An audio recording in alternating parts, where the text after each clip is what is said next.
Hello and welcome back to the Paddocks. We're here for the last race of the season at the Yas Marina Circuit for the Abu Dhabi Grand Prix. And boy, what a final weekend it was. On today's episode, we have Rachel, Hannah, myself, Melissa, and Chelsea behind the scenes. Now it's lights out and away we go for the last time in 2024. That's literally gonna make me cry. As far as any track updates from 2023, there were no updates that I could find. Seems like everything is the same. There was no resurfacing, there was no curb changes. It's all the same as 2023. So, no updates on that front. Now, what started off as a rumor that we talked about a bit last episode was later confirmed that Esteban would not be racing with Alpine for the final race of the season. This actually allows him to test for Haas later this month, but I don't know. It just seems very odd because Esteban has been with the team for many years, got them a win and plenty of podiums. And to me, honestly, it just doesn't add up. Alpine, I swear, when I catch you, I, we've had a lot of really awful non goodbyes this weekend. Esteban technically got some goodbyes on their page, but it was just so awful. Because, like, Carlos is doing testing with Williams, and he still raced. Lewis is doing testing with Ferrari, and he still raced. And just to not include him even in the team photos or the full grid photo, it's just so crappy. Like, he's been here all season, and was it the best? No, but he is arguably the most loyal driver that Alpine has had thus far, and for them to treat him like that is just, it's disrespectful, and that's just like not how you treat someone who's been there through literally thick and thin. Legit, when I saw that team photo was released and Esteban was in the photo, and really no technical goodbye post, because I do not count the Merci Esteban as a goodbye post. Like, that's not how you treat someone who's been with the team for so long. I was very much like, what the heck? To all of it, because he's been with the team for so long. What happened to cause such disrespect? And it's like he was thrown out like trash and just forgotten. And don't feel like that's right in how you should treat somebody, like we all said, who's been with the team for so long. Honestly, and the fact that he had like a special lid for this weekend as a goodbye for the team, it just doesn't help. And it's just really annoying because you've already had a few drivers earlier this season being thrown out like trash and just forgotten. And it's just, I get it, F1's a cutthroat sport, but I just feel like there's a way to do things. But speaking of lids, it was literally lids galore this weekend, and we had special lids for the last race from the following drivers. And please, if I forget to mention anyone, please forgive me because it was a lot. So, some notable ones: we got Joe, George, K Mag, Lewis, Valtteri, and Charles. All of the special helmets made me so emotional this weekend. Joe with his Valtteri, it's been a pleasure. George and his tribute to Lewis with the photo of him at like 10 getting Lewis's autograph. K-Mag with his family all over it. Charles's thank you to Carlos. Just, I can't. They were incredible. And I mean, don't even get me started on the helmet swaps and the Mercedes tribute video to Lewis and the Mercedes and everybody on Mercedes signing Lewis's helmet. This whole weekend has just been emotional for everybody. I honestly couldn't take it anymore with the sentimental stuff this weekend. It just felt like one of those last day of school vibes, knowing you won't see your friends after high school graduation type feeling. And I can't even pick a favorite overall because everyone had like the cutest little details. Like Charles had like with the muchas gracias part, like with both S's were the fives of Carlos's logo, which is like just a little and with a little chili on top. And then like Lewis's with the Nikki Lauda star and everything. It was too much. But I do have to mention Carlos's special race suit for the weekend. On his fireproofs, he had listed the podiums and wins he got with Ferrari during his time there. And he even had a smooth operator on the leg part of his suits. I am just a puddle of emotions. I'm going to second what both Mel and Rachel said. The emotions were very high this weekend to the point where I had to stop looking at it all because it was a little too much, and my emotional, sentimental side could only handle so much in the moment. But the helmet trades, the sentimental photos, the posts on social media, it was like a build up to the final showdown, only to be led by, sorry for this analogy, by erupting like a volcano of emotions on race day when it finally ended and it came to a final end. I loved Joe and Charles' helmet. I think that was like my favorite out of the weekend. And then Carlos' race suit was just divine. It was perfect. Especially the flag on the shoulder they did for him to really like personalize who he is, where he's from, and it kind of just almost symbolized by Ferrari just how much he means to the team. But I know this happened after the race, but I do have to mention Joe and Carlos, like Carlos wearing the hot chili pepper for Joe after like losing or winning a bet. That was pretty special. I was living for that video because I think that was the secret. You know how the drivers do the secret Santa? I think that Joe had gotten Carlos, and that's what he got. And it's super cute. If you guys haven't seen it, look on their TikTok, Instagrams, and everything. I just love that. I feel like Charles and Carlos kind of match now because Charles has his banana and Carlos has his chili pepper. Now I need a photo of both of them in their suits together. Thank you. Um, But in F1 Academy news, we got some really fun and good news on that front. Leah Block will continue in F1 Academy as a Williams Academy driver. Yay, we love having her on the grid, an American. She's a phenomenal driver, iconic. And the F1 Academy is expanding. They will have 6 teams next year, bringing the number of drivers up to 18.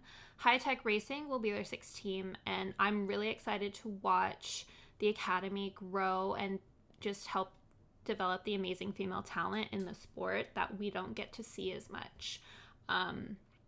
Hopefully it'll keep growing and we'll have even more teams in a few years. Yeah, it's really exciting to hear the news going into this weekend, and I'm just excited to see what other drivers will be representing the teams where like the drivers are no longer gonna be driving in the academy because they have like that 2-year limit, like Abby and Bia, who drove for Alpine and McLaren. So I'm interested to see who will be replacing them, and just to keep seeing the series grow at the rate it is just super encouraging, and it's fun to see the exposure. I definitely think F1 Academy has kind of symbolized that they're here to stay and that they're here to develop and be that clutch for women in motorsports. So I'm happy to see that development and keep moving forward. But on other news, I did want to touch on kind of a little tit for tat that happened with F1 Academy, if you want to call it like that. So F1 Academy raced in Qatar, and due to weather and issues, the second race was canceled, which then crowned Abby Pulling to be the drivers' championship or champion. But closing of the Qatar Grand Prix, F1 Academy decided to bring, instead of 2 races to Abu Dhabi, 3. And due to that, Abby Pulling was then dethroned. How can you do that to her? But we have some great news. She actually pulled through, did great in Abu Dhabi, podiumed, everything, and now she is the driver champion again. So while we hate how it kind of turned into a series of events of craziness, at least she still got it. She definitely made sure to get that win going into the weekend and getting those top spots. So I mean, kudos to her, because I would be livid if that were to happen to me. Now let's go into race weekend with free practice. In FP1, we had plenty of rookie drivers driving in this session. Those were Arthur Leclerc with Ferrari, making this a historical moment for the sport in general to have brothers driving on the track. Felipe Drogovic with Aston Martin. I am sorry for any mispronunciations. I'm going to try my best. Rio Hirakawa with McLaren, Isaac Hajar with Red Bull, Ayumu Iwasa with VCarb, Luke Browning with Williams, and Jack Doohan, of course, making his first appearance as an F1 driver with Alpine. I love having rookie drivers in free practice. It's nice to see all of the talent that's out there. It can make things interesting sometimes. And those moments between Arthur and Charles on the track and on the grid and everything were just so sweet. And the fact that their family was here and like Charles's posts about it, it did, like we said earlier, this whole weekend is just about crying and emotions, and it just keeps going. I loved how they waved at each other during free practice. It was just the cherry on top. But of course, the top three leading into the weekend was Charles in P1, followed by Lando and Lewis. FP2, honestly, I think was pretty standard. There wasn't really a lot of drama. That usually means, though, that the drama will come later. So a little bit of maybe foreshadowing, but was definitely a pretty standard practice. And the top three for this session was Lando in P1, followed by Oscar, and the surprise of the session, Nico Hulkenberg in P3. Nico being in the top three in a Haas was giving the, like, Ariana, what are you doing here sound from TikTok. That was the first thing that popped into my head when I saw the results.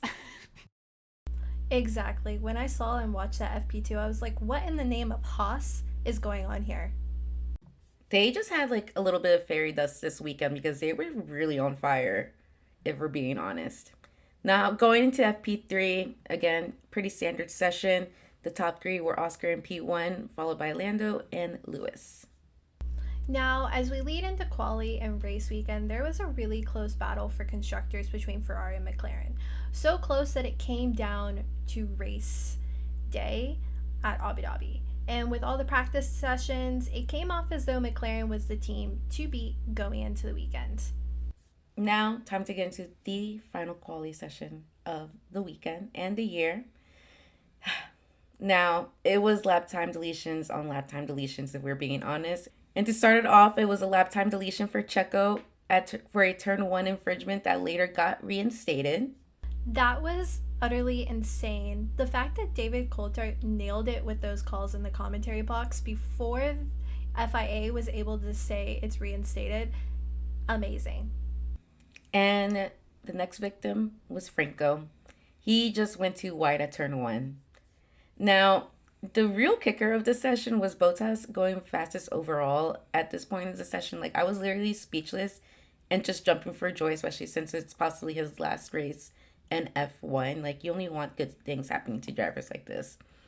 Now, it wouldn't be race weekend without some K-Mag chaos, because as he was trying to get out of the way, he knocked a Bullard over, and Lewis literally picked it up, and it affected his lap. All I could say was just pain. Really quick, going back to DC, nailing it with those calls. Can we just replace the stewards? Because clearly someone knows what they're doing and someone doesn't. I digress. Bottas and K-Mag really said, I'm going to go out with a bang one way or another. And as the commentators pointed out, the Bullard did match the Mercedes color scheme. And I'm not going to lie, it was a little hard for me to tell it was there at first because it matches. I was like, I don't see anything wrong. And then I was like, oh, wait, it's just the same shade of blue. I do feel really bad for Lewis, though. That big yikes. Yeah, it was really confusing to distinguish it at first because, like, Chris and I, we were watching it and we're just like, there's something under his car. And then we saw the replay again. We're like, no, there's definitely something under his car. And we're like, what the heck is going on? It was honestly a damn shame for Lewis. He just happened to be in the wrong place at the wrong time while on a push lap that could have potentially gotten him into Q2 and then later on into Q3. And so it just really stinked. And then out of Q1, we have Alex, Zhou, Lewis, Franco, and Jack.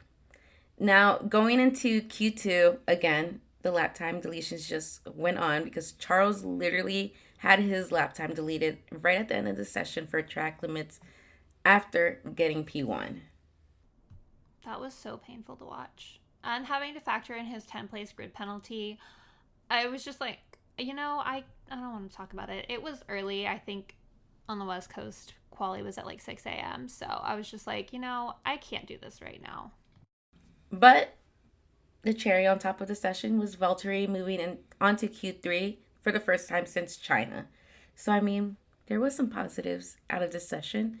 But unfortunately, out was Yuki, Liam, Lance, Charles, and Kevin. Now, going into Q3, Oscar was the next victim of lap time deletion for track limits. However, again, as Checo, it was later reinstated. Truly, it felt like the stewards were really jumping the gun on some of these lap time deletion calls. I don't know. I feel like, again, put David Coulthard in there. It seems like he knew what he was looking at. Just saying. Now, there was a brilliant save from Max as he oversteered into the last corner, literally almost finding himself in the wall. Like, it was a big save. Truly. And I don't remember if it was David Coulthard or James Hinchcliffe that said it, but one of them said that save that Max did was pure talent, and it's true. I mean, the save was insane. I think most of us expected him to just spin out, and the fact that he recovered so quickly and so well and did a great lap is pure talent. I mean, the kid is insane. I call him a kid. He's only a few months younger than me. It just goes to show how important those like quick reactions or like reflexes are so important in this sport. Like the ability to think like in milliseconds, literally, it's just mind blowing. But your top 10, rounding out the Abu Dhabi weekend, we had Lando in P1, followed by Oscar, Carlos, Nico, Max, Pierre, George, Fernando, Valtteri, and Checo rounding out the top 10. Now going into the race, as Rachel had mentioned a little bit ago, Charles already had a 10-place grid penalty ahead of the weekend for exceeding his battery allocation. Again, straight pain because we know where he ended in the quali sessions. And both Williams drivers received a 5-place grid penalty for a new gearbox. On top of that, Nico Hülkenberg got a 3-place grid penalty for overtaking 2 cars in the tunnel section of the pit exit lane, which dropped him to 7th on the starting grid, which was really sad. And he was doing so well. He really was. How sad that like little magic pixie dust. And low-key, I was hoping for a Nico podium. I was like, maybe today's the chance. Maybe today's the day it'll happen. Now, of course, the race hasn't even started, and Franco literally was bringing out the emotions with his thank you message to Williams and making his dreams come true. I was just like, Franco, please don't start. And literally, like, all these other drivers started, like, thanking their teams. And again, the race hasn't even started yet. Now, of course, once it was lights out, Oscar and Max make contact right at the first corner. It was bananas, to say the least, and Max had received a 10-second penalty. Honestly, I kind of expected that to be considered a racing incident. I mean, I think we've seen worse things that have been deemed racing incidents on the first lap in the first corner. But, okay. I will say Oscar did say in a post-race interview that Max came up and apologized to him after the race. We love that. So, Max being a good sport when he knows he's in the wrong. The drama this weekend is just... The drama is piping hot, and I feel like it will still be piping hot until everybody's had a chance to cool down. And then it will start up all again next season when they see each other. But in addition to the 10 grid penalty, Max did ended up getting 2 racing points against his license, totaling 8 out of the 12 that's needed within a 12-month period. The comment he made, though, is what gets me. He was like, maybe I should get more for when the baby comes so I can go on paternity leave. And he just proceeds to start laughing like the menace that he is. I loved that because he said, because I think some of his points expire in June. And he is like, maybe I'll just get a race ban before the baby comes and go on paternity leave. So I feel like the baby is due before June. I'm just saying. My guess is around like right before the season starts or right when the season starts. I have a feeling, if my math is correct. But I mean, I don't blame him. Like, why wouldn't you want to miss the birth of your first child? Any sane person wouldn't want to miss that, you know? Come on, Red Bull. I know you guys can work something out. You guys have reserve drivers for a reason. And this is a good one. It's time to bring back Danny Rick. He's the only person that should be able to replace him when he goes on paternity leave. I'm sorry. I'm laughing as I'm saying this, but yes, please. Sorry. Okay, bye. Now, the Red Bull mess just kept on going because Paris got hit by Valtteri, bringing out a yellow flag and a virtual safety car. And Valtteri was the next victim of the 10-second penalty. Also caused Perez to DNF, which definitely was not a great end to an already pretty rough season for him. I think it'll be interesting to see what happens over the winter break on the Red Bull front. I think there's so much speculation out there now, especially with Max and Kelly news, and yeah, it'll be one to watch. And what sucks the most about this DNF in particular, it wasn't even Checo's fault. So like you can even point fingers or like start talking down on his rut or his luck. But yeah, definitely we'll be on the lookout in these next coming months on what happens. I can't tell as we close the end of the season if Checo is just having a year of bad luck, if he's in a rut, kind of what's going on. Is there legitimate issues with the car that is different from Max? Like Mel said, I'm intrigued on that C and the V-Carb one for 2025 and kind of where all the cards land exactly. All I will say is Yuki to Red Bull 2025. Is that the case? I do not care. Put that man in that seat. He deserves it. He has outqualified all his teammates. It's time. And if he doesn't do good, then do the switcheroo that Red Bull always does. We've seen it happen. It won't be anything new. But, like, it's just time. And Liam needs a little bit more than just a few races to get his experience in. Like, give him a good year and then see what happens. Is it even a Formula One season if Red Bull doesn't switch drivers at some point? At this point? It seems like it's just been a trend in the past few seasons, I'm just saying. Definitely going to add that into the bingo card for next year.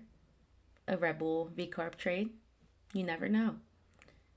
And after the safety car, of course, the chaos just continued because Oscar touched the rear of Franco, leading for poor Franco to have a puncture and a 10-second penalty for Oscar. Y'all, we were only 4 laps in, and all this has been going on. But I have to mention Charles, who had started in P19, currently at this point in the race made it up to P7. Like, what an amazing start for him. Like, he just kept his head low and just did the damn thing at that start. And unfortunately for Zhou, he had a 5-second penalty for a false start. It was truly max chaos at the start of this race. Like, what in the world was going on? But I loved it. Every minute of it. Sorry. No, seriously, what was going on? Because Franco then DNF'd at lap 28. I just couldn't anymore at this point. I'm gonna need the number of whoever Logan paid to curse Williams, whatever Etsy witch he got, because Jesus. I do feel really bad for Franco. That's not a great way to end the season. It's a really crappy way to end the season. He was doing so well. I definitely think this is a season to forget for Williams. Hopefully it's only up from here, but only time will tell. It was such a sad way to end the season for Franco, especially with no official race seat at the current moment and no idea if he's going to even race in Formula One in the future. So to see him DNF definitely was not what any of us wanted. Yeah, I was hurt because I grew to love that boy.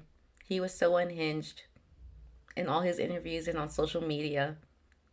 Like, I'm going to miss him so much. Someone get him as a reserve driver. I don't care who at this point. Do it. If I had to build a team from scratch so he can drive on a team, I will do it. I don't care at this point. I need him on the grid.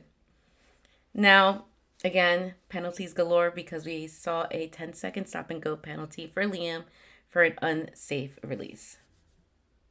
I swear that was so insane. How did the tire not get bolted on all the way? I don't understand. And Danny Rick was the problem? When I watched that replay, it was almost like they caught it once the car go down, like they realized that it was an issue. But by the time they were going to do something about it, it was too late because he started to take off. It was a dang shame because not only for Liam, who had to then go back into the pit to get the car fixed, but for VCarb, who now got fined for an unsafe release of the car. And it's definitely not how VCarb wanted to end that weekend. You know damn well someone probably got fired for that mistake. Like, how do you... I don't know. I have a lot of questions. I am not a mechanic, so I will never know. Now, the chaos just continues because we see a collision between Valtteri and K-Mag. I believe if I remember correctly, K-Mag had suffered like a broken steering, which made him like lose control, and then a broken front wing for Bottas. That one was crazy to watch because it did look like K-Mag had an issue, and then Bottas also had a lockup. Like, you could see it, which was just insane to watch. And then I will say the FIA little notification graphic was really getting used, and they were getting their money's worth this weekend, that's for sure. And then Bottas ended up DNFing, I believe, due to an issue with his suspension due to that collision with K-Mag, which really sucks as a way to end his season with Sauber and not having a seat next year. It's not ideal. It's definitely not, because I really wanted to see him and Lewis do donuts together for one last time. Like, who didn't want to? Everyone on Twitter was talking about that, and I had to mention it because I was like, I really wanted to see that happen. Now, remember how we mentioned that tire issue with Liam's car? Yeah, that brought out a yellow flag because Liam had stopped on track, but luckily he was able to get out of the way. Yeah, the reason that he ended up getting out was because he ended up having a brake failure. So not only did he have problems with the tire, but he had a brake failure that ended his race. And he's another one who doesn't have a seat for next year. So that really is sad to just end your year just like that. Not even on a good note. And he's not even guaranteed for a seat next year because that VCarb seat is the last one on the grid to be filled. VCarb, when are we going to hear the news on who takes that seat? I know what you guys are waiting for, but we need to know. Like, yesterday, please. Now, the battle was going on between Mercedes, and it was getting a little interesting, but eventually Loris and George end up swapping places, granting Lewis P4, which very happy for him from where he started. Again, masterclass by Lewis. I expect nothing less from the GOAT. I mean, come on now. And then the top three for the last time this season, we had Lando in P1, Carlos in P2, and rounding out the top three, we had Charles in P3. What a drive from Charles. That's all I have to say. Truly. But it was so sad. This was our last Charlos podium with them on the same team. I mean, what a way to end the season, but also extremely sad because, like, sure, they'll share the podium again, but, like, it won't be the same. But, in other news, K-Mag nabbing the fastest lap? Incredible. What a way to go out. He really went all out for today and for the weekend. And the radio message from his wife after the race, if you haven't heard it, go listen. It was so sweet. It's, I believe, in Danish, but like the translation is there, and I cried again. It was literally like chef's kiss, and I wish that for some of the other drivers they got to do the same thing, but for K-Mag it was just very special, especially since he had his kid with him. Hulkenberg had his wife and his kid, so it just seemed like a very family oriented like weekend in the paddock for all the teams in a lot of ways. And that truly was special, especially since it's like the last race of the year. But to circle back, the fact that we not only got Carlando on the podium, but we got C Squared on the podium. We got to see McLaren like literally thanking both Carlos and Charles and hugging them and congratulating like they're a part of their team was just something special. And then to wrap it all up, the driver of the day, Charles Leclerc. Literally iconic way to end the season. Iconic indeed, because McLaren are the new World Constructors Champions of 2024. This is the first time since 1998. I was like 6 or 7 when this happened. It's a very long time ago, but big congrats to them. Like they were just on fire this year. Just straight fire. And like, I mean, I just love seeing the change up from the typical top 3 teams in the constructors and seeing something new, a little switch up. Truly, absolutely insane. Dethroning Red Bull, incredible racing. I will say they had a relatively rough start to the season, but my God, what a comeback. Just, I mean, absolutely incredible. I feel like there's not enough words to like describe how insane this season was. I will also be first in line for that McLaren Championship merch at Abercrombie because you know it's going to be a sleigh and you know it's going to be great and it's all really soft and really comfortable. As she's literally wearing a McLaren shirt from Abercrombie, Hollister, all of that right now. So she could definitely tell you it's very comfortable. But going back to what Mel said, 1998. So you understand this. I loved how on an F1 TV interview post-race, it was mentioned in an interview with Oscar that the last time they got a WCC was 26 years ago, and neither of the drivers were born yet at that current time, and neither of them were even thought about, to be honest with you. Oscar said that he hopes that the next few are with him at the team while he is still alive. So I thought that was hilarious. I mean, it truly was a moment because I know you guys, if everyone, or for anyone who watches the races on F1 TV, they were like cutting back to like their headquarters to like their employees watching the race like on the big screen. And you can just tell like they were on the edge of their seats. And like I can just imagine the energy and the chaos that went on when Lando won the race and they secured the constructors, because I mean, I would be hyped too. And we all heard Meg screaming with that. Like, happy for our PGP girly because she deserves it. She really does. But Ferrari, next year's our year. Listen. And speaking of Ferrari, we saw some Lewis donuts for his last race with Mercedes. I love that they gave him his special little moment with the last time in his car to just show out. And if you guys have been on Twitter, Threads, Blue Sky, Instagram, whatever, those pictures are pretty epic. And whoever got that camera and those pictures and the editing skills, like, hats off to you because they're very nice. I think some of the best photos of the weekend are going to come, or of the season, are going to come from this weekend. I mean, Lewis next to his Mercedes after he got out after the race, just seeing that gave me goosebumps. It made me emotional. It's just been such a ride. His last few donuts with Mercedes, and then I saw Zhou got to do some donuts with Sauber, and it's such an emotional weekend. Like, sure, the last race of the season is always emotional, but I feel like this season was just such a roller coaster. It's just like that much more intense. In previous years, we've had like a silly season where it's just a portion of the year. This year definitely brought a year of silly season.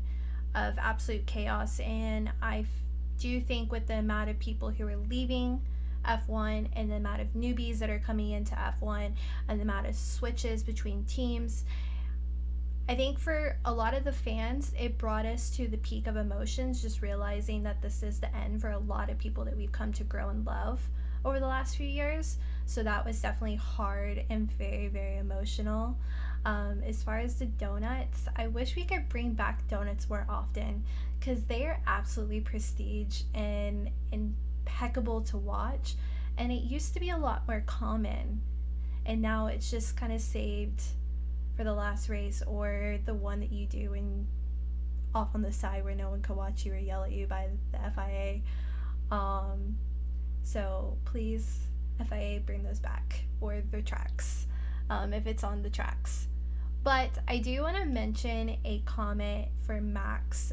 So post-race in the after interviews, he was caught swearing.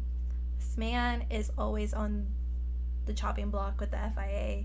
And he will be serving his swearing punishment while in Rwanda for the governing body's annual awards next week, when he receives his driver championship, ironically.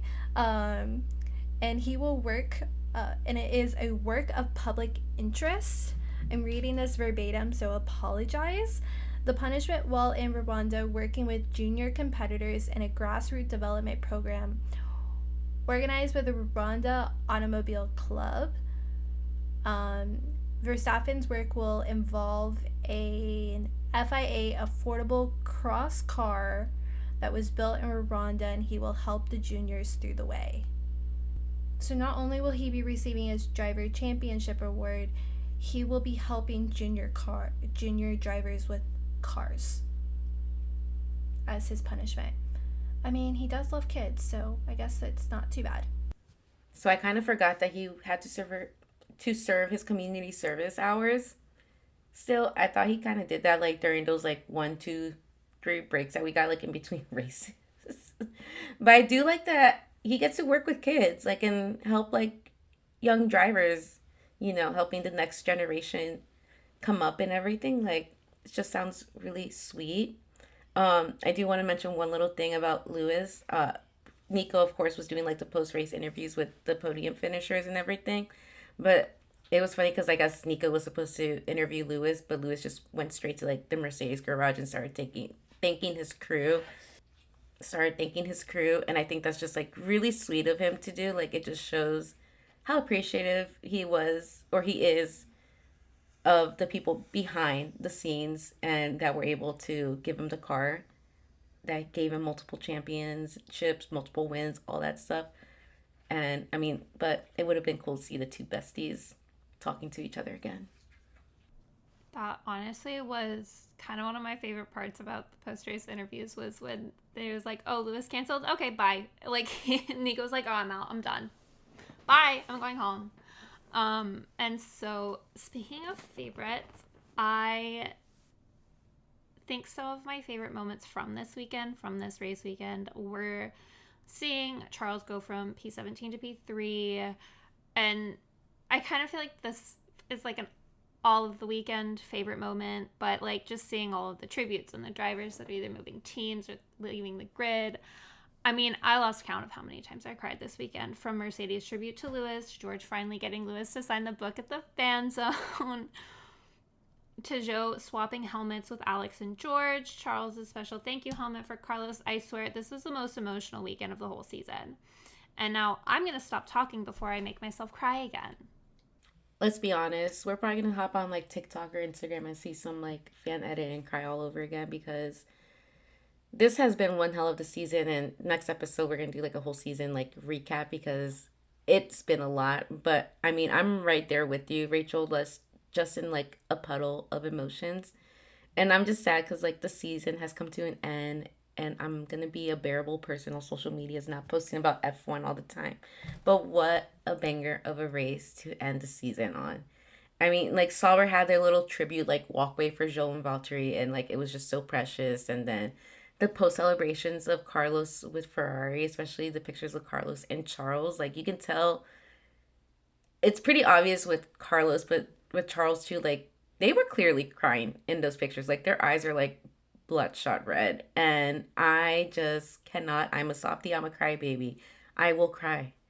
I will at some point again. And Lando's radio message, just happy about winning the constructors with the team and claiming the World Drivers' Championship for next year. We see you, Manifestation King, because we know how powerful manifestation can be. And then, of course, Lewis and Joe, donuts. Like, again, love me some donuts. It was just really nice to see, like, the videos later on of Joe having the opportunity to do his own, like, little last hurrah. And then, but I do wish we could see more donuts from other drivers. I think it'd just be, like, why not? Just why not? Just an extra few minutes. And, but I mean, it is what it is. But as well as that special spot for Lewis to park his W15 for the last time, definitely marking the end of the era. Like, I can just keep on going. And yeah, I don't want to because I'm just going to get upset again. Just hearing both of y'all talk has already made me very emotional. So I'm with both of you. I'm not only emotional because F1 is over and we have the next 80, 90 days of nothing before F1 comes back, while also distraught for all the drivers, new and leaving. I think what my highlight for the weekend was definitely the Sauber tribute walk, and the proper send-off for them. Other teams, please take notes, please, and thank you. Alpine, I'm talking to you. To the Mercedes tribute to Lewis, the donuts, the special moments he took by the car on the grid.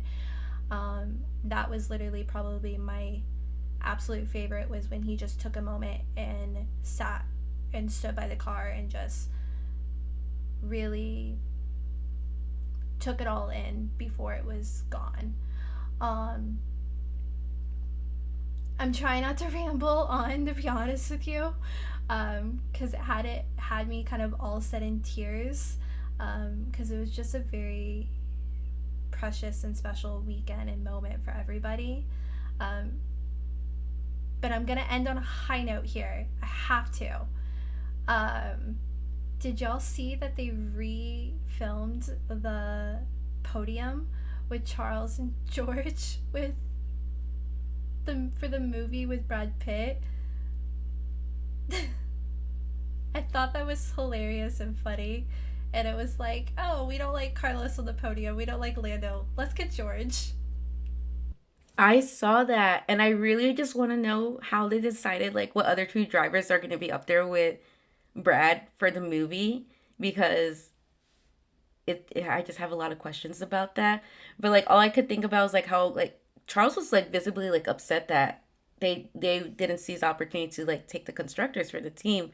So it's like I can just imagine like Charles, just being Charles, and then he had to be like fake happy for the sake of the movie and like celebrate a podium finish. I mean, yeah, he did finish on the podium regardless, but like had to do extra just for the movie. Like, it's just hilarious.